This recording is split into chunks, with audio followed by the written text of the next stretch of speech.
한 사진은 우리 박지성 선수의 발 사진이고 한 사진은 우리 강수진 발레리나 아주 유명한 세계적인 발레리나죠. 발레리나의 사진을 준비했었습니다. 이미 유명한 이 두 장의 사진을 보면서 발이 뭐 못생겼다고 하는 사람은 아무도 없을 것입니다. 그리고 그것들이 약간 좀 뼈도 이렇게 튀어나오고 뒤틀리고 발톱 빠져 있고 이런 사진인데 그럼에도 불구하고 우리가 이것이 흉하다고 이거 치우라고 이야기할 사람은 아무도 없을 것입니다. 어떤 사람은 의도적으로 자극을 받기 위해서 이 사진을 방 안에 붙여놓는 경우도 있다고 합니다. 사진 속의 발은 이 토수즈를 신고 오랫동안 연습한 탓에 여기저기 발이 혹사되어 있는 모습과 같다고 할 수 있습니다. 즉 세계 정상에 오르기까지 혹독한 그 발레리나 한 사람의 노력이 어땠는지를 보여줍니다. 또한 발이 많이 붓고 그 사진은 아파가지고 탁자 위에 잠깐 올려놓고 쉬고 있었는데 그 사진을 남편이 사진에다가 담아서 올렸는데 그것이 화제가 되었던 것입니다. 또 박지성의 발의 특징이 있죠. 우리가 잘 알고 있는 박지성 선수의 발은 평발이라고 하는 특징이 있습니다. 근데 우리가 잘 알고 있듯이 운동선수가 되기에는 또한 더더욱이 이 축구 선수로서 이 평발을 가지고 있다는 것은 정말 치명적입니다. 이 의사들은 박지성 선수의 발을 보면서 이렇게 말합니다. 의학적으로 본다면 진짜 인간 승리다라고 이야기할 정도입니다. 이들의 발에는 그들의 인생이 담겨 있습니다. 노력과 눈물이 묻어 있습니다. 비록 미용적으로 본다면 어떠한 가치를 느끼지 못할지는 몰라도 이 안에 담긴 의미를 본다면 정말 누구보다 아름답고 가치 있는 발이라고 할 것이 분명합니다. 오늘 본문에도 이런 아름다운 발에 대해서 소개합니다. 모든 사람이 가지고 있는 발. 하지만 그 발이 좋은 소식을 전하는 발이 될 때에 그 발은 무엇과도 비교할 수 없는 아름다운 발이 된다라고 본문은 증거하고 있습니다.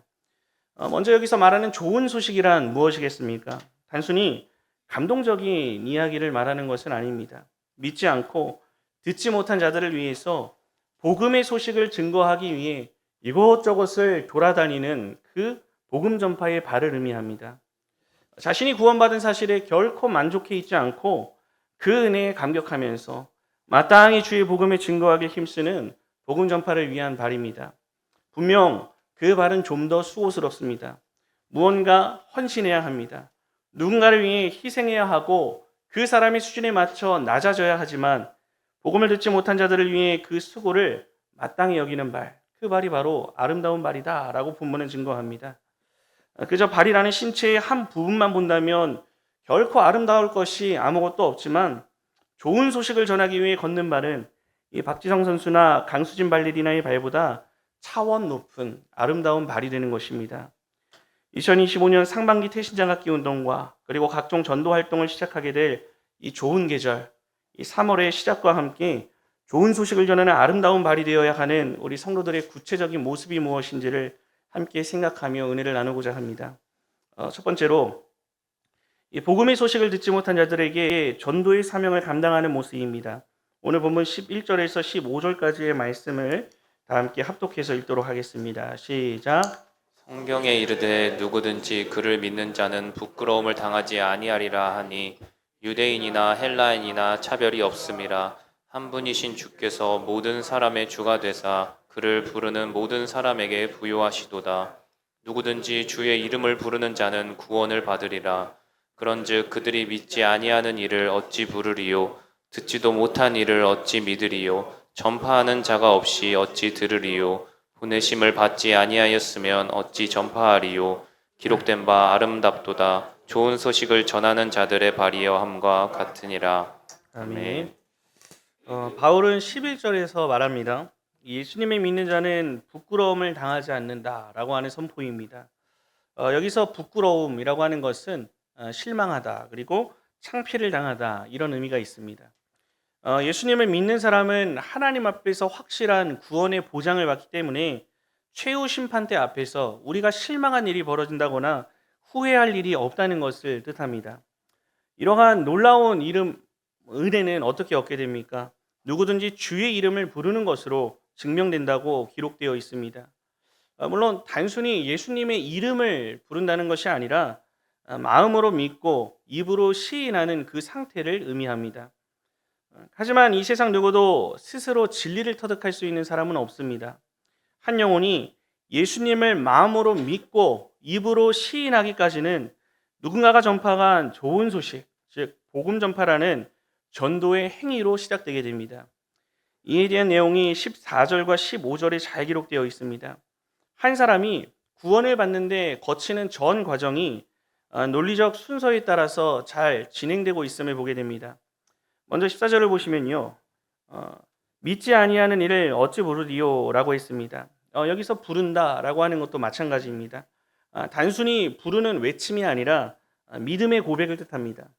하지만 아직 믿지 않는 사람들은 결코 예수님을 부를 수가 없을 것입니다. 왜냐하면 이들은 예수님을 알지 못하기 때문입니다. 이름은 알아도 성경에서 말하는 그 예수 그리스도를 결코 스스로 깨닫고 알 수는 없습니다. 이를 두고 믿지 아니하는 이를 어찌 부르리요? 라고 이어지는 말씀에 기록하고 있습니다. 또 듣지도 못한 이를 어찌 믿으리요? 라고 했습니다. 사람들은 믿기 위해 선행되어야 할 조건이 먼저 들어야 하는 것입니다. 누구라도 예수님께 대해 전혀 듣지 못했다면 어떻게 예수님을 믿을 수가 있겠습니까? 따라서 복음을 듣는 것이, 이 듣는 것이 믿음에 있어서의 출발점임을 알려주고 있습니다. 이런 이유로 전파하는 자가 필요한 것입니다. 만약 전파하는 자가 없으면 사람들은 들을 기회조차 얻지 못하기 때문입니다. 그렇다면 누가 전파하는 자입니까? 15절에 이 일을 위해 주님으로부터 보내심을 받은 자가 있다라고 말합니다. 이 보내신 예수님의 권위의 그 옷을 입고 예수님을 전하는 복음 전파자를 뜻합니다. 예수님께서는 공생애를 사시면서 12제자를 친히 부르셨죠. 그리고 그들에게 주의 말씀을 전달해 주시고 천국 복음에 대해서 전하도록 명령하셨습니다. 또 하늘로 승천하시기 전에 사도행전의 모습을 기억하십니까? 그 자리에 모여있던 제자들과 수많은 사람들에게 땅끝까지 예수님의 증인이 되라라고 하는 전파하는 사명을 주셨습니다. 무엇보다 이 당시는 특별한 교통편이 없던 시대였습니다. 어떤 소식을 전하기 위해서는 고된 길을 두 발로 직접 걸으며 뛰어다니며 전할 수밖에 없었습니다. 한 가지의 소식을 전하기 위해서라도 반드시 발로 직접 뛰는 엄청난 수고를 감내해야 했던 시기였습니다. 이런 환경에서도 먼 길이라고 해서 마다하지 않고 이 좋은 소식을 전하기 위해 모든 여정을 감수하는 그 헌신을 가리켜서 오늘 본문에서 아름다운 발이다 라고 묘사하고 있는 것입니다. 죽을 수밖에 없는 인간에게 영원한 생명을 주는 그 예수 구원의 소식, 이 소식을 필요한 사람들을 찾아다니면서 자신의 인생을 바치는 사람들의 모습은 그를 보내신 예수님 앞에서 또 그 소식을 기다리는 많은 사람들에게 그 무엇보다 아름다운 발로, 그 발걸음으로 비춰질 것이 분명하기 때문입니다. 성도 여러분, 예수님을 전하는 사명을 위해 이 자리에 있는 우리는 먼저 부름을 받았습니다. 진정으로 구원의 기쁨을 맛보고 은혜를 누리고 있는 신자라고 한다면 예수님을 위해 그 10년 가운데 살아가기를 원한다는 마음이 일어나게 됩니다. 그렇다면 그 예수님이 원하시는 삶이란 무엇이겠습니까? 공생애를 사시며 제자들을 부르시고 많은 사람들에게 이 구원에 이르는 복음을 전하길 원하셨습니다. 이를 위해 친히 십자가에 달려 죽으시고 부활하셔서 제자들에게 나타나셨고 다시 하늘로 오르시며 마지막 하신 말씀 역시 땅끝까지 이르러 나의 증인이 되라 라고 이러한 마지막 명령을 남기시며 떠나시기까지 하셨습니다. 복음이신 주님을 전하는 삶, 이것이 오늘 우리가 이 땅에 지음받고 호흡하며 사는 이유이고 주님께서 원하시는 모습임을 잊지 말아야 합니다. 만약 내가 이 기쁜 소식을 전하지 못한 채 살아가고 있다면, 복음을 전한 나의 모습이 먼 과거에만 머물러 있다면, 혹 전도해야 하는데 이런 마음조차 들지 않는다면 진정한 구원의 기쁨을 맛보지 못한 것이든지 아니면 지어진 존재 목적을 망각하며 살고 있는 인생임을 알아야 합니다. 무엇보다 남북영의 공동체는 어떻습니까? 전도와 선교의 공동체가 되길 소망하며 이것을 위해 구체적인 비전을 받기를 소원하며 기도하고 달려가고 있습니다. 예루살렘과 땅끝이라는 지상 명령을 예수님으로부터 직접 받아서 내가 속한 지역사회와 온 세계에 흩어져 있는 아브라함의 백성이 돌아오길 소망하며 선교적인 삶을 살아가고자 하는 공동체 모임인 것입니다. 넓게는 세계 만방에 흩어져 있는 주님의 택자를 위해서 이 보내는 선교사로서 선교지를 위해 기도와 물질로 후원하는 일에 힘쓰는 모습입니다. 동시에 내가 발 딛고 서 있는 예루살렘의 현장에서 아직 예수님의 이름만 알고 있고 그분이 우리의 구원자가 되심을 모르는 자들에게 좋은 소식을 전달해야 하는 사명이 오늘 우리들에게 주어져 있음을 명심해야 합니다.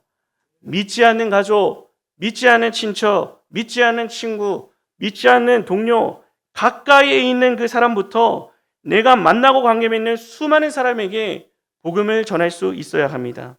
내가 복음을 전하지 않으면 누구에게도 이 사람은 들을 수 없을 것이다 라고 하는 그 마음을 가지고 이들을 향한 예수님의 마음을 품고 구원의 좋은 소식을 전달하는 아름다운 발이 되어야 합니다.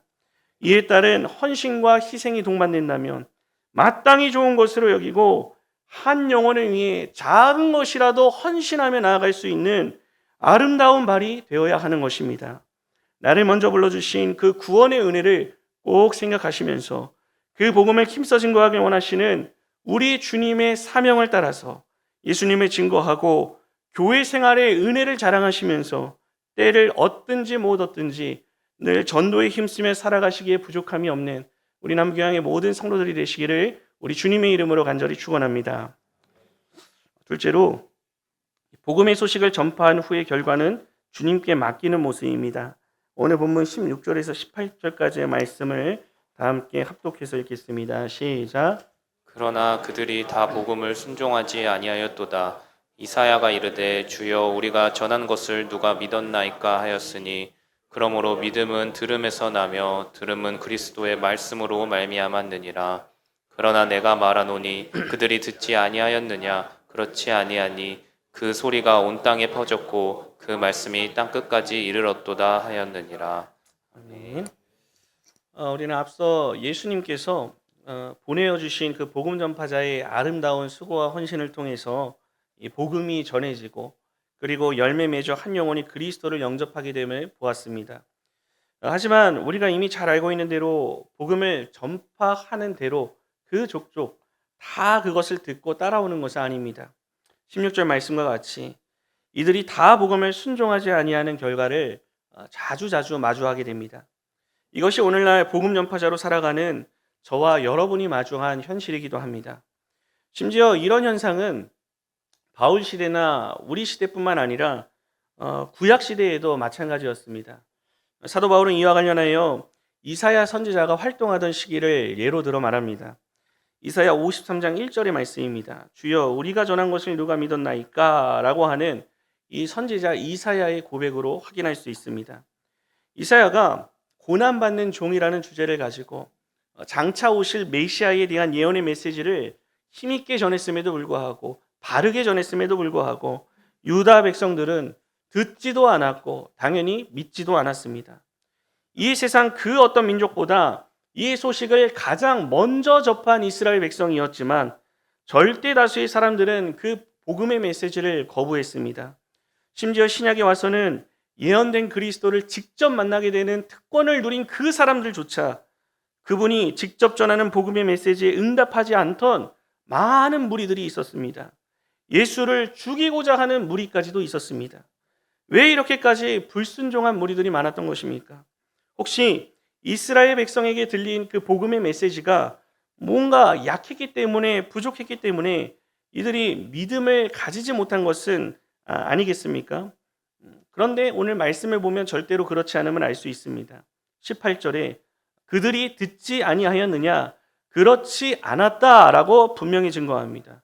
오히려 말하기를 그 소리가 온 땅에 퍼졌고 그 말씀이 땅 끝까지 이르렀다라고 본문은 증거합니다.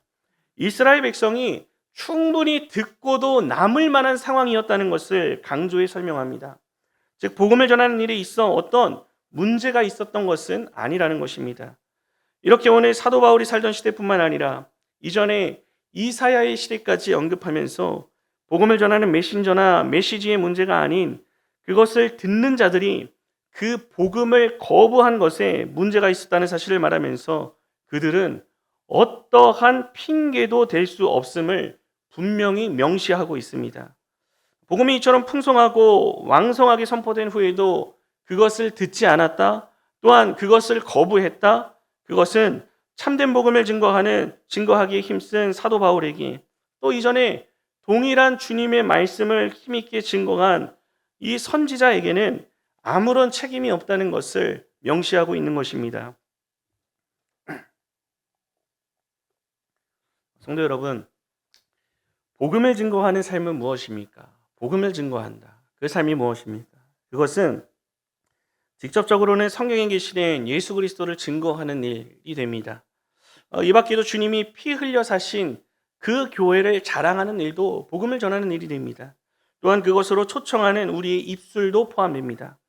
또한 직장과 학교와 같은 매일 마주하는 공동체 안에서 내가 만나는 많은 사람들에게 예수를 전하기 위한 목적을 가지고 자신의 행동과 말을 절제하고 조심하면서 그리스도의 향기를 나타내기 위해 애쓰고 그거를 의식하며 사는 것도 복음을 삶으로 드러내고 전하는 모습이라 할 수 있습니다. 새롭게 하소서라고 하는 기독교 프로그램의 방송을 아마 아시는 분들이 있을 겁니다. 여러 편들이 연예인들이 많이 나와서 진행을 하더라고요.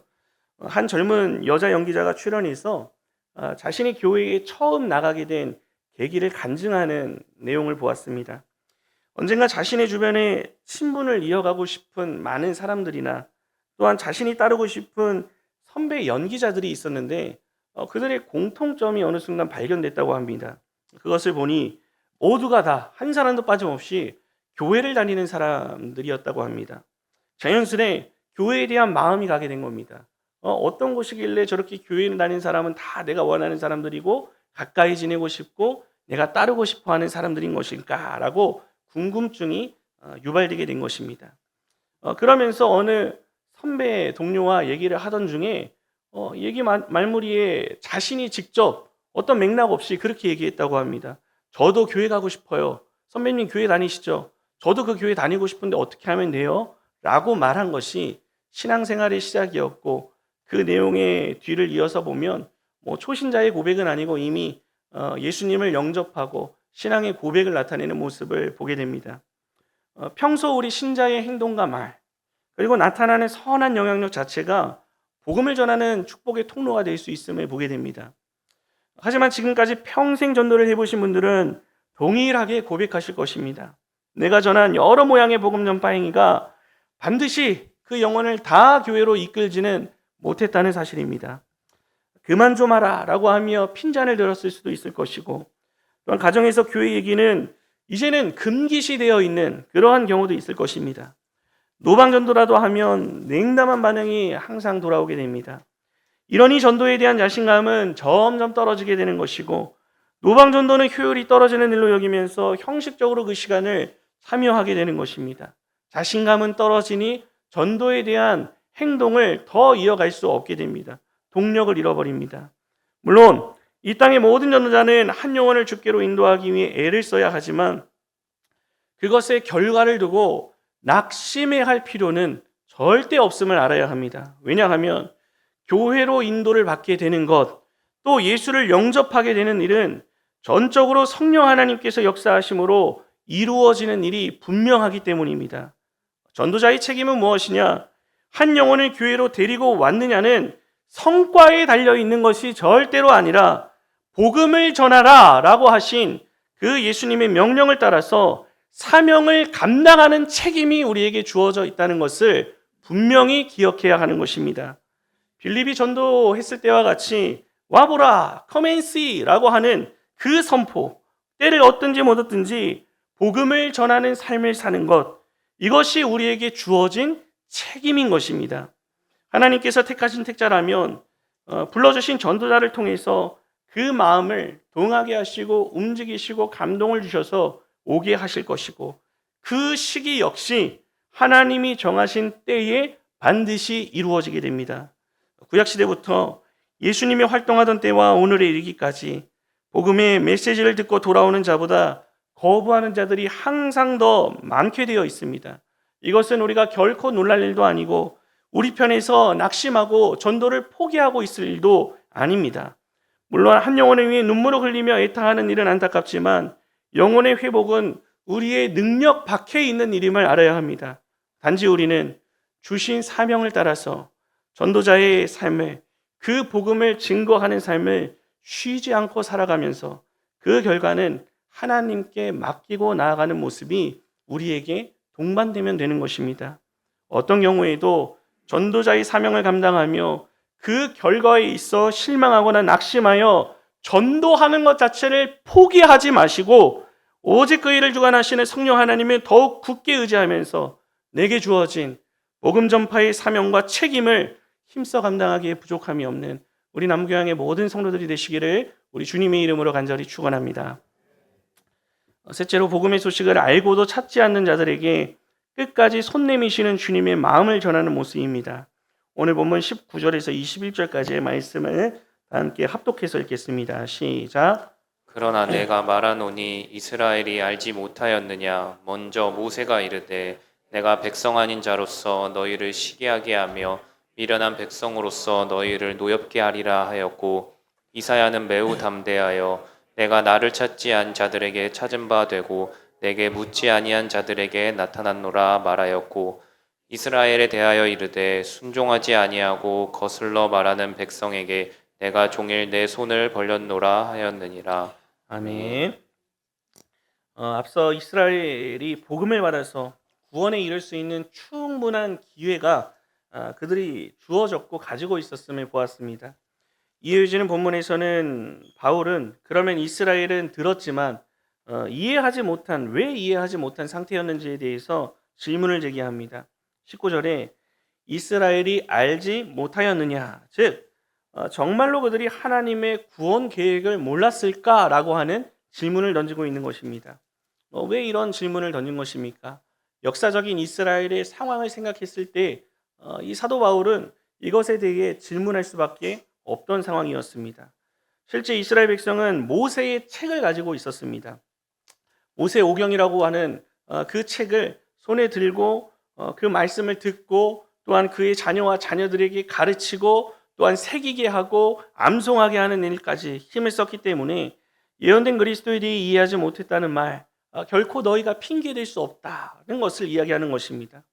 혹시 그들의 영적 상태가 어둡고 지식이 부족해서 사람마다 차이가 있기 때문에 그 의미와 뜻을 이해하지 못한 것 때문은 아니냐라고 생각할 수도 있습니다.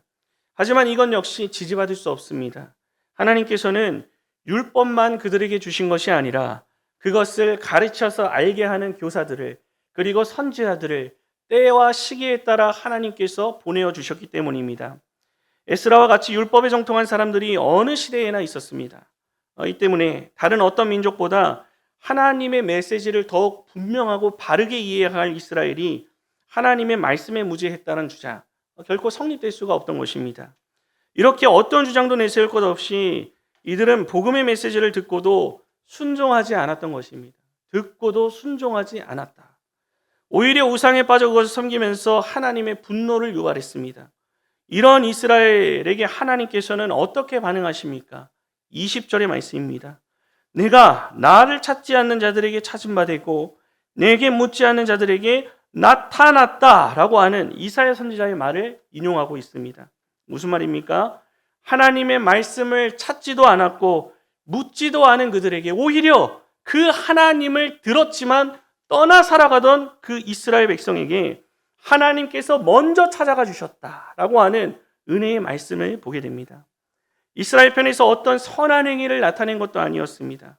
이들은 여전히 찾지도 묻지도 않고 아무 노력도 기울이지 않았지만 하나님 편에서 먼저 친히 찾아와 주시고 자신을 드러내시고 이들에게 말씀해 주셨습니다.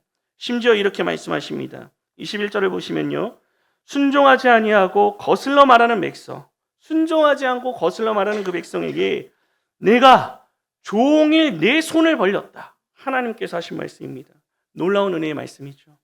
끝까지 불순종하고 거슬러 말하는 이스라엘 백성이었습니다. 알고도 들었음에도 그 이름을 수백 번 수만 번 들었음에도 불구하고 불순종하고 거슬러 말했던 이스라엘 백성이었습니다. 하지만 하나님께서는 여전히 그들을 바라보시고 그들에게 내 손, 즉 하나님의 손을 친히 벌리면서까지 그들을 붙잡고 그들을 기다리시고 그들을 찾고 계셨다는 것을 오늘 말씀을 통해 확인할 수 있습니다. 심지어 언제까지 벌리셨습니까? 종일 벌리셨다. 쉬지 않고 종일 벌리고 계셨다라고 했습니다. 단 한순간도 포기하지 않으시고 쉬지 않으시고 은혜를 모르는 이스라엘에게 은혜를 베푸셨던 것입니다. 성도 여러분, 오늘날 알고도 순종하지 않고 거슬러 말하는 자들이 있습니다. 교회를 출입하고 강단에 선포되는 말씀도 듣고 성도의 교제도 나눕니다. 하지만 어떤 이유에 있어든지 그런 특권을 놓쳐버리고 실족함으로 교회와 멀어져 있는 많은 사람들입니다. 이스라엘 공동체 안에 살고 있었음에도 온전한 신앙을 가지지 못했던 자들과 같이 끝내 완전한 구원의 확신까지 이르지 못하고 도중에 이탈해버린 소위 오늘날 우리가 말하는 장결자들입니다. 사실 이런 사람들이 더 회복이 어려운 경우를 우리의 실제적인 삶에서 자주 접하게 됩니다. 만약 교회 내에서 겪게 된 안 좋은 일이라도 있다면 그것이 원인이 되어 교회를 떠나 있었다면 더욱더 회복되기 힘든 상황을 우리가 마주할 수도 있습니다. 특히나 그러한 상황이 사랑하는 가족 중에 있다면 정말 마음 아픈 일이 될 것입니다.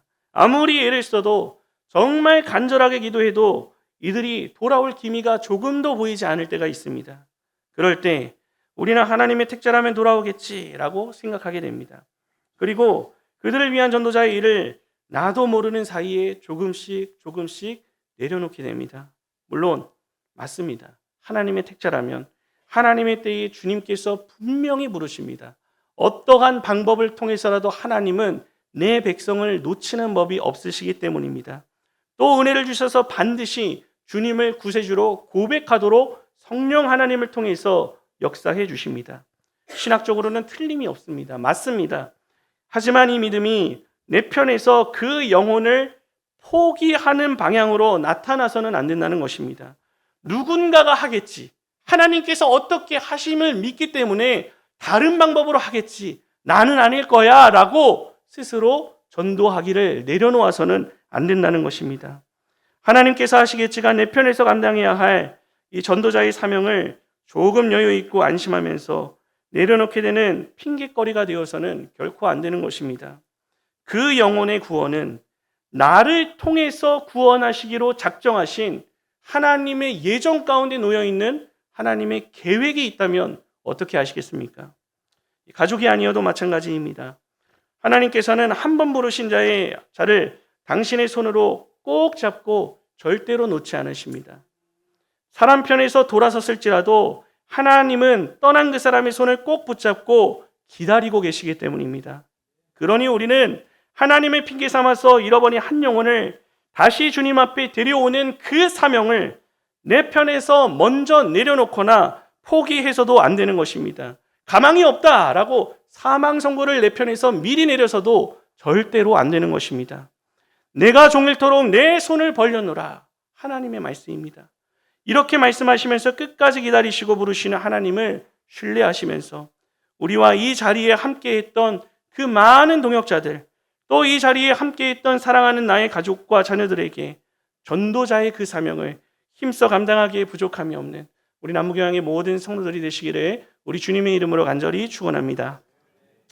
우리 사랑하는 남부교양의 성도 여러분, 서두에 말씀드렸듯이 우리는 2025년 상반기를 맞아서 태신자를 작정하려고 합니다. 여러분들 오늘 광고 시간에 말씀드릴 테지만 오늘 모두가 함께 참여해 주셔야 합니다.